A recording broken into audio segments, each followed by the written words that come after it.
ఇంటి అద్దెలు పెరగటానికి ఏంటంటే ముఖ్యంగా కనెక్టివిటీ అండి.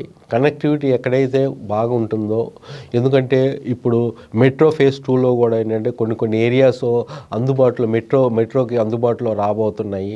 అందువల్ల అక్కడ డెఫినెట్‌గా ఏంటంటే కొంచెం ఎక్కువైనా కానీ కనెక్టివిటీ బాగుండే ప్రదేశాల్లో కొనుక్కుంటే మంచి వాళ్ళకి సౌకర్యవంతంగా ఉంటుంది కాబట్టి వాళ్ళ స్టే అనేది డెఫినెట్‌గా అది అక్కడ రేట్స్ అనేది డిమాండ్ అనేది ఆ ప్రాంతాల్లో ఎక్కడైతే మంచి కనెక్టివిటీ, మంచి డెవలప్మెంట్స్ కన్నా నా ఉద్దేశం ప్రకారం ఏంటి కనెక్టివిటీ అనేది ఎక్కువ ఇంపార్టెన్స్ ఇస్తున్నారు.